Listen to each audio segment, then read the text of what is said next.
아직까지는. 그래서 예, 그렇다면요. 네. 이제 앞으로 그러면 우리 유권자들 오늘부터 조사 여론조사는 공표가 안 되잖아요. 그렇습니다. 어제까지 어제, 그제. 그것만 이제 볼 수 있는데. 그럼 앞으로 6일 동안 유권자들이 표심을 바꿀 수 있는 핵심적인 이슈, 핵심적인 거는 뭐가 있을 수 있을까요? 일단은 뭐 가장 큰 게 지금도 이어졌지만 이게 막말이라든가 이런 오만한 행태가 벌어지는 거 가장 민감할 것 같고요. 그다음에 뭐 대형 폭로 사건 뭐 이런 게 일어날 수도 있고요.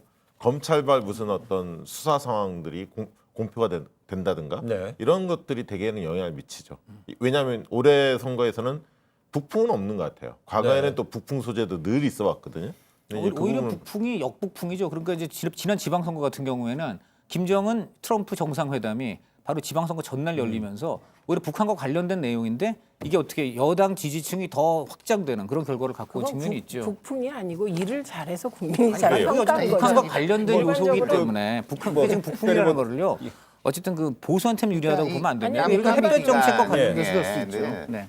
뭐 포지티브하고 좋은 건 별거 없을 겁니다. 네. 그 좋은 게 있으면은 여든 야든 빨리 썼지. 그걸 무슨 네. 아껴놨다가 뒤에 두고 이런 게 어디 있겠습니까? 네. 그냥 결국은 뭐 잘못하는 거죠. 뭐 막말, 실수, 뭐 내분 이런 것들이 크게 영향을 미치는 거죠. 저는 사실 거의 대부분은 이미 표심을 결정했다고 저는 생각합니다. 그러니까 물론 이제 앞으로 막말이라든가 몇 가지 요소가 있을 수는 있는데 크게 아주 정말 뭐 메가톤급으로 뭐가 터지지 않는다면은 저는 이미 대부분은 결정을 하신 것 같고 그때도 한번 윤 소장이 말씀하셨지만은 이번에는 정말 야당을 심판할 분들은 예. 여당 찍는 거고 여당 정부를 심판할 분들은 야당 찍는 아마 예, 박시영 그럴 것 박시영 같아요. 대표가 말했던 뭐 네. 대형 폭로 이런 거는 지금 상황에서는 6일 전인데 대형 폭로가 나올 수 있는 지금 정치적인 환경인가요?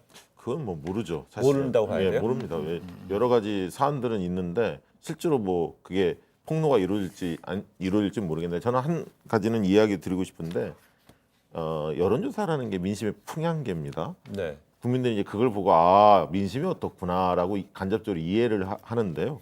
이 깜깜이 선거에 이 규제하는 거, 선거일 6일 전에 공표가 안 되는 거, 이거 정말 잘못된 겁니다. 우리나라밖에 없습니다. 왜냐하면 불정확한 내용이 조사 결과 공표되면 오히려 선거 표심에 이상하게 부작용을 끼칠 수 있다. 이런 것 때문에 규제를 하는 건데 오히려 깜깜이 선거에 이상한 여론조사가 막 횡행해요. 그리고 그리고 카톡으로 이제 항상 돌지 않습니까? 선관위가 뭐. 공표용 조사는 다 관리감독 이미 하고 있습니다.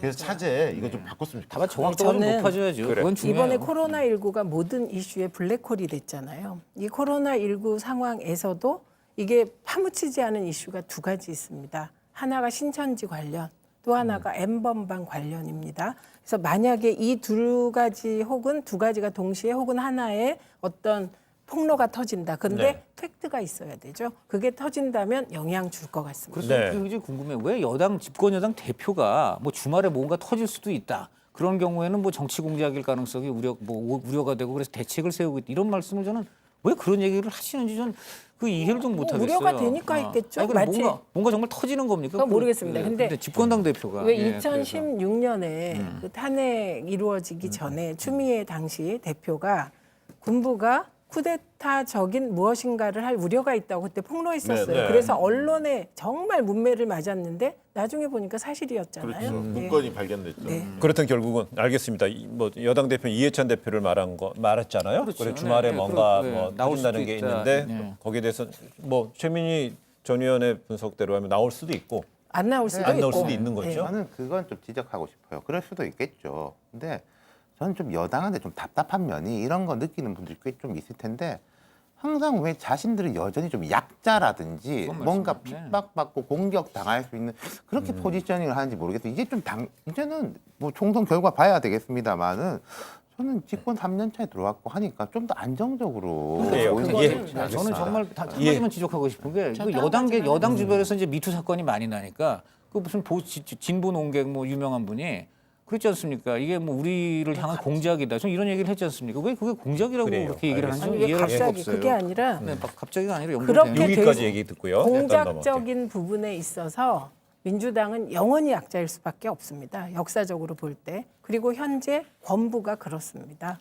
네, 그렇기 알겠어요. 때문에 여기까지. 영원한 왜냐하면 또 계속 약자는 참 그러네요. 정권은 지금 세 번이나 전당이 예. 아니요, 공작을 안 그래요. 하니까요. 알겠습니다. 공작을 안 하나요?